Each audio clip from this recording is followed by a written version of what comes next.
When is the last time you spoke with Governor Newsom? A day ago. Called him up to tell him, got to do a better job. He's doing a bad job. Gavin Newsom, after President Trump said in the noon hour in the Oval Office that he called him yesterday or the other day, Gavin Newsom tweeted the following. He said, quote, "There was no call, not even a voicemail. Americans should be alarmed that a president deploying Marines on our streets doesn't even know who he's talking to." Well, President Trump contacted me from Air Force One on his way to Fort Bragg, North Carolina, where he'll be in just a little while. He said the first call to Gavin Newsom was not picked up. The second call Gavin picked up. We spoke for 16 minutes. I told him to essentially, quote, and this is quoting the president, "get his ass in gear and stop the riots, which were out of control more than anything else. This shows what a liar he is." Said I never called. So here is the evidence. And here is the call log that the president sent me from his phone. This was June the 7th. Now, granted, this was on Saturday. Oh, that's gonna hurt. So not only did he lie about speaking to Gavin Newsom yesterday, he was actually so adamant on said lie that he sent receipts over to one of his trusted mouthpieces at Fox News, which only reiterated that yes, he's lying and Gavin Newsom was right. If the president does end up deploying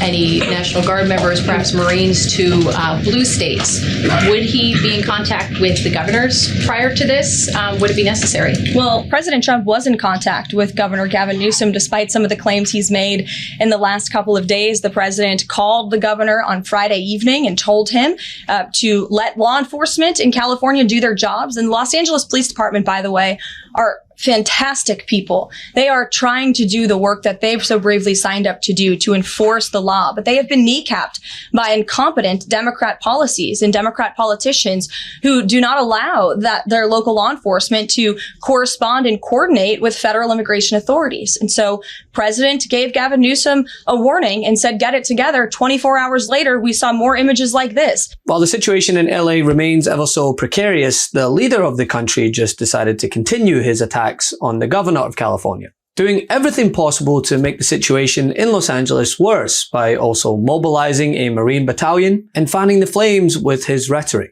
Hey, but don't worry, if you're one of those people cocooned off from reality on Fox News, then you'll think that everything that's happening is Biden's fault. Because you're not alone. We see why Trump is necessary, because who are the rioters? Remember the tens of thousands of men that flowed across the border, almost all entirely men. Where did they go? I mean, I guess some were deported, but most of them, they're not deported yet. So, I mean, these are the Biden riots. What you're seeing play out are folks that are resisting President Trump trying to clean up this country and deliver on the promises he made to Americans. And so, you know, it's sad to hear leaders like Governor Newsom say he wishes that this is all President Trump's fault. This is Biden's fault, and he's trying to clean up the mess. And we've got to deliver for him in Congress and make it easier for state and locals to work with the feds. However, it does appear that a host on Trump's trusted megaphone stepped on a rake. See, after a reporter asked Trump about his communication with Newsom, the serial liar continued his quest to break his record set during his last term by claiming that he called the governor on Monday. Newsom directly refuted Trump's claim that they had spoke on the phone a day ago. During an Oval Office press conference on Tuesday, Trump was asked when he last spoke to Governor Newsom, and he said a day ago he called to tell him to do a better job, apparently, before alluding to some death at the protests when, yeah, there's been no deaths at all. Unlike January 6th, where of course he failed to mobilize the same amount of force. Called him up to tell him, got to do a better job. He's doing a bad job, causing a lot of death and a lot of potential death.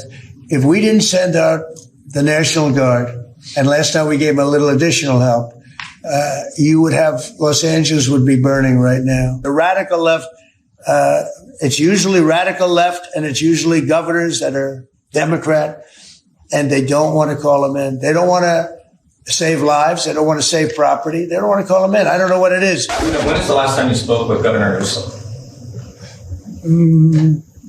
A day ago. Called him up to tell him, got to do a better job. He's doing a bad job, causing a lot of death and a lot of potential death. If we didn't send out the National Guard, and last time we gave him a little additional help, you would have, Los Angeles would be burning right now.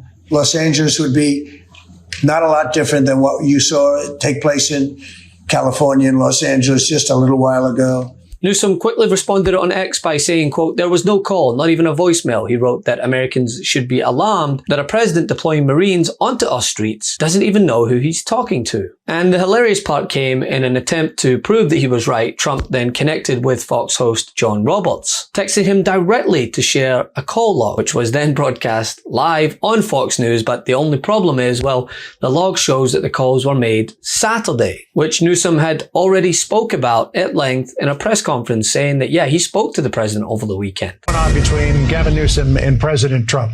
Gavin Newsom, after President Trump said in the noon hour in the Oval Office that he called him yesterday or the other day, Gavin Newsom tweeted the following. He said, quote, "There was no call, not even a voicemail. Americans should be alarmed that a president deploying Marines on our streets doesn't even know who he's talking to." Well, President Trump contacted me from Air Force One on his way to Fort Bragg, North Carolina, where he'll be in just a little while. He said the first call to Gavin Newsom was not picked up. The second call Gavin picked up. We spoke for 16 minutes. I told him to essentially, quote, and this is quoting the president, "get his ass in gear and stop the riots, which were out of control more than anything else. This shows what a liar he is. Said I never called." So here is the evidence. And here is the call log that the president sent me from his phone. This was June the 7th. Now, granted, this was on Saturday, but look, there's 1:22 o'clock in the morning, which would have been 10 o'clock at night, 10:22 at night, California time. There was an outgoing call for 4 seconds. And then there was an outgoing call for 16 minutes. So that from the president, which says is proof that he spoke to Gavin Newsom early in the morning, our time, late at night, Friday night, would have been June 6th, I guess, in Los Angeles. So, Governor, over to you for the response. I was going to say that's next, right? We're waiting to see what if Governor Newsom has a response to the president's. Essentially, what he has there is the receipt for what he says is the call that was made. It's all about in the the long receipts. Conversation. Yeah, exactly. In a 16-minute receipts. conversation. As you mentioned, as things were heating up is the timing of that call, as things were really just beginning to get started. So it'll be interesting to see where this goes. Meaning to absolutely no surprise, Trump is again telling porky pies. Or, which also wouldn't be surprising at all, considering he often finds out about breaking news when a reporter asks him a question on it. He doesn't actually know what day it is or what is actually happening. We're seeing unmarked cars in school parking lots, kids afraid of attending their own graduation. Trump is pulling a military dragnet all across Los Angeles, well beyond his stated intent to just go after violent and serious criminals. His agents are arresting dishwashers, gardeners, day laborers, and seamstresses. That's just weakness masquerading as strength. Donald Trump's government isn't protecting our communities. They're traumatizing our communities. And that seems to be the entire point. And then what transpired was self-own after self-own as the MAGA contingent shared these screenshots as an attempt at a gotcha, when in fact it just solidified Gavin Newsom's point that the president didn't call him on Monday. But I guess when you're in a cult, facts don't matter at all, really. And then on the domestic side, you were just asked about the First Amendment rights issues.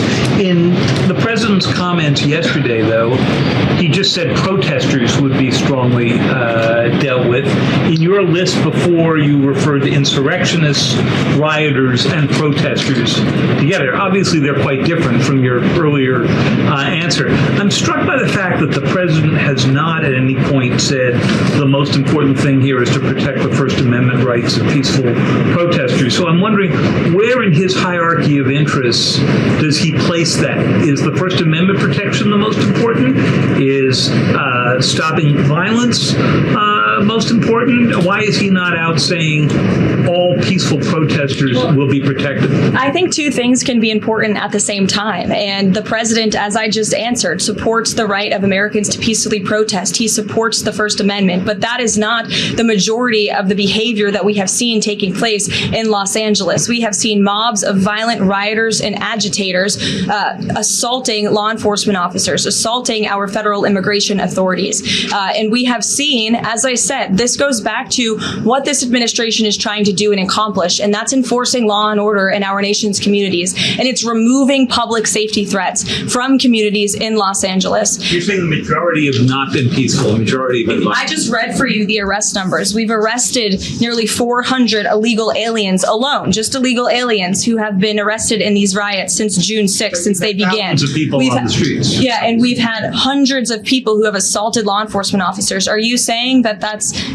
that's appropriate behavior? No, Are you no, saying I'm not that saying the that at president all. I'm shouldn't just take trying to action? figure out. The Democrat governor and the Democrat mayor of Los Angeles have failed their citizens, and the majority of Americans, the majority of Californians, do not want to see law enforcement officers being assaulted in the street. And all this comes as critics, including Newsom, have accused the White House of exaggerating the scope of the violence to justify federal deployment, something that Kamala Harris had warned about in the lead up to the election. And what we are seeing with each day that passes in the situation in Los Angeles ever evolves, more and more videos circulate of law enforcement shooting at unarmed citizens point blank, detaining members of the press, going as far to shoot at members of the press, and escalating the situation further, which, as Newsom had warned, is what Trump wants. And NBC News reports tonight that tactical units from ICE, like the ones we have seen this week in LA, have been told to be ready to deploy to 5 other cities run by Democratic leaders.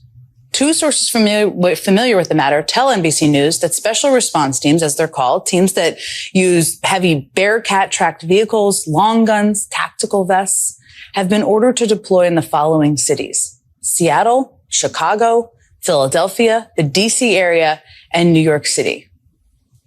And what we are thinking of right now as an LA issue, and what we're talking about as an LA issue or a California issue, is very much quickly becoming a national issue. And remember the order Trump used to send the National Guard into Los Angeles? Doesn't mention California even once. It's a nationwide order. So Trump pretending these largely peaceful protests warrant troops in the streets of LA matters. I mean, because these protests in no way warrant sending in the National Guard. But legally, importantly, to federalize the National Guard, for the president, any president, to order the National Guard into a state without that state's governor's approval, there needs to be either an invasion, a rebellion, or a belief that the president is unable to execute the laws of the United States. The truth is more important than ever. Check out our new Truth Over Lies collection at store.MeidasTouch.com. All 100% USA union made.